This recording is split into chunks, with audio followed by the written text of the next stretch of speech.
It's time for another honest, harsh, and unpopular opinions video. As always, some of these are random, some oddly specific, but they are all opinions nonetheless. Honestly, that's all you need to know. Let's roll. Over 3 months have passed, and I gotta talk about Katseye, the now official denim queens again. I continue to love all the 6 members. They are the best part about this group. Their personalities, their chemistry, their TikToks are hilarious. They are fantastic on stage. Katseye is here to revitalize pop girl groups. Yes. However, I have my questions, I have my doubts. Namely, why haven't we as fans been able to get to know the girls as vocalists better? Why do I, in order to find any substantial vocals, have to scout for clips like these?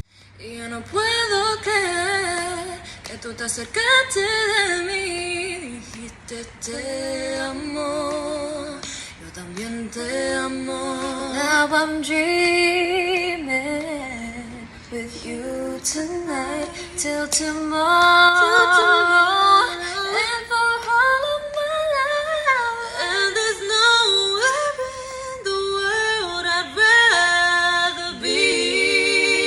This song, gnarly. Oh my God, the new beat. Is this real? Katseye.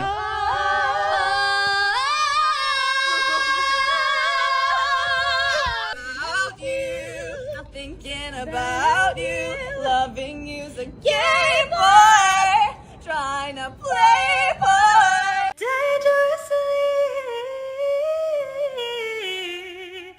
in love. La la la la la la la la. Do do do do.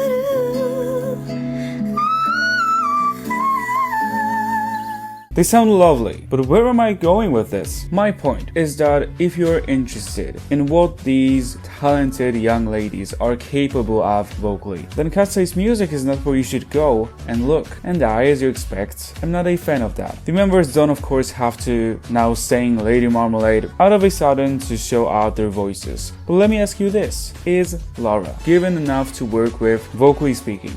I mean, Sophia definitely is not. Thank God for at least that one ad-lib in Gabriela.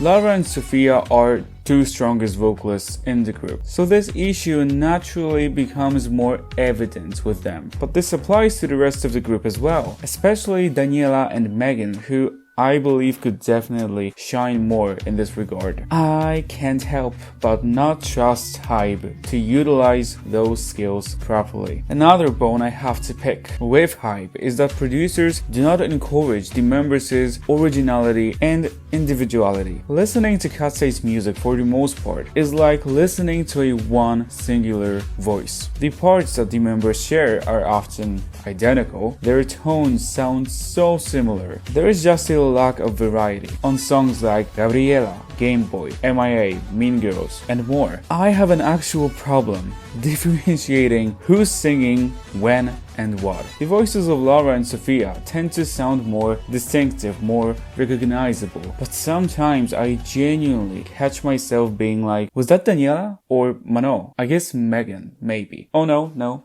It was yoonchae. Katseye as a group is all about individuality and self-identity, and in my opinion, this should also be reflected in the music itself. And so far, that hasn't been the case. The girls need to be at least given songs created with them specifically in mind. That is all for this one. Now I gotta get myself some Gap jeans. So idols have been covering Golden left, right and center. Some handled it well, some not as well, but that's not the point. You can check out my previous video for that. However, it has been genuinely interesting to see idols of different groups, different vocal skill sets, even different generations tackle a song with a difficulty level far exceeding a conventional K-pop song.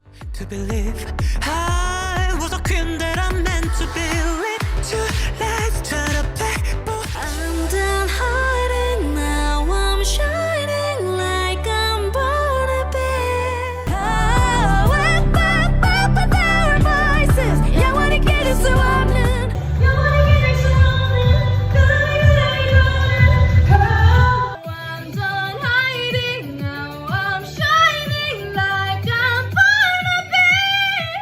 for how lukewarm the industry can be about vocals. As a vocal enthusiast, I've had tons of fun getting to see idols who've accepted the challenge do their best with Golden. K-pop Demon Hunter's soundtrack reminds that catchy pop music and big, powerful vocals aren't mutually exclusive, and perhaps we need more of that, and we could see more of that in K-pop. Blackpink's Deadline World Tour. So, what do we think? Simultaneously, I've seen people praise it to the gods and absolutely trash it, which naturally makes me wonder, where is the truth? I haven't been able to attend any of the shows myself, but from what I've personally seen online, it seems like YG had to throw this show together rather quickly. I definitely see how the concert may seem rushed from a production perspective, but more importantly, how did the girls do? I thought their live vocals were heard better, clearer, and they were stronger overall than during the Born Pink tour.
Their interactions both with one another and their fans were genuinely so fun and adorable. The tour had a more relaxed, laid-back feel. Jennie has had many explosive moments of undeniable passion and sheer star power. Riize has been consistently as energetic and charismatic as ever. The MVP of this tour has of course been, I don't even have to say it, Jisoo. I think everyone has re-fallen in love with her. The amount of effort she's put and how much fun she's been having is so clear. The least energetic member during group performances I found to be Rosé. To me, she sometimes seems a little out of it. That is how I feel, although I most definitely appreciate her focus on singing. I really enjoyed the simplicity of her solo stages.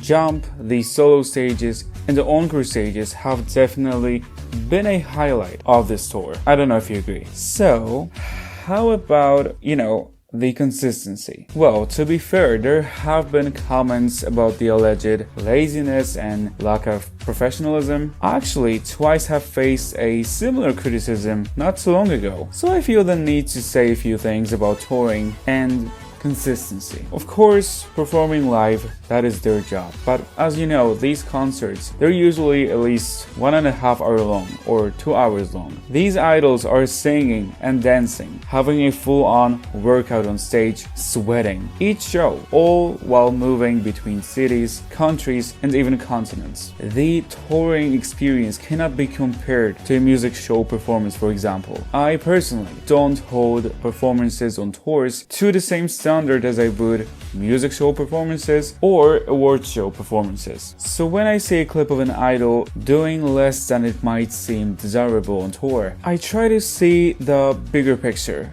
and not jump to conclusions too soon. 2 weeks ago, I think, I posted a vocal ranking of Baby Monster, nmixx, and aespa, and I've received more than a few comments regarding nmixx's Haewon's supposed vocal decline. So what is going on? I'll start with that I've noticed that more recently, Haewon's belting has become more rough, more fatigued, more pushed. Things that shit that make you mash. Let's reach up there, mash. Oh! That's it. Yeah. Things that shit that make you mash.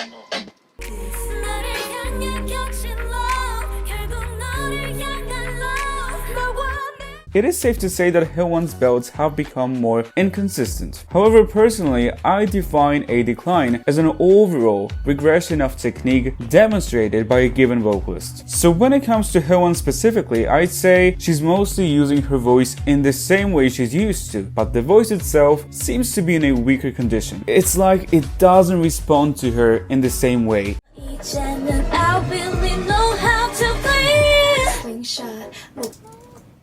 이제는 I really know how to play. 넘어도 될 것 같습니다.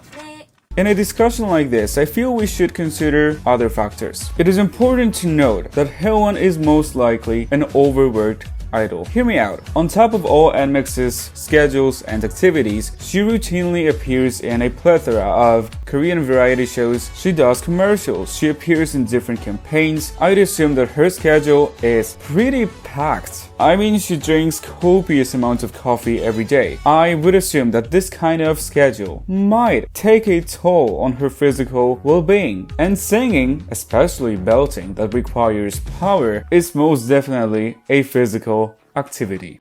So let's ride to the front line.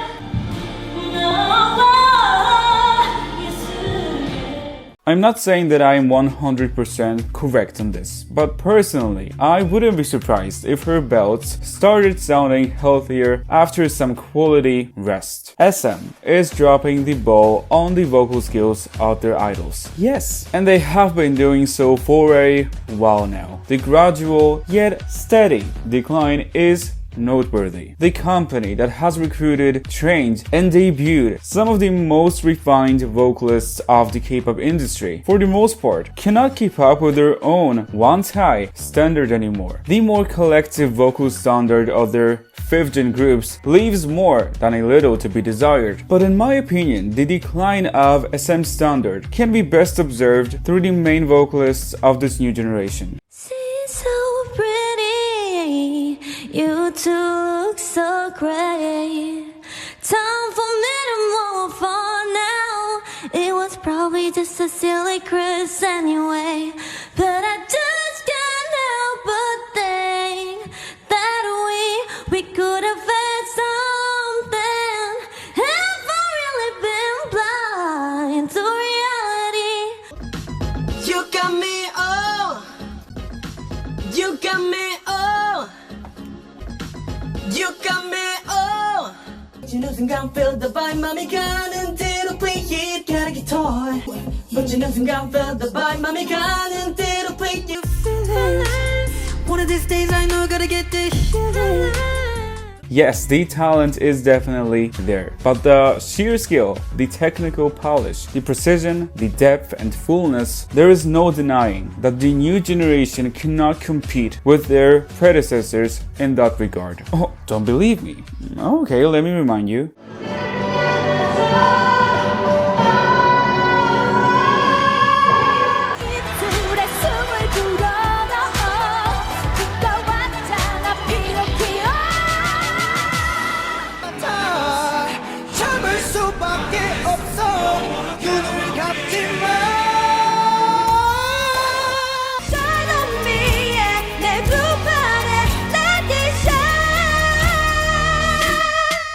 And that is all I have for you guys in this one. Less opinions this time, but I feel like I've talked more for some reason. As always, I hope you enjoyed the video. Please let me know what you think about all of this. Thank you so much for watching, and I will see you in my next one. For now, bye guys.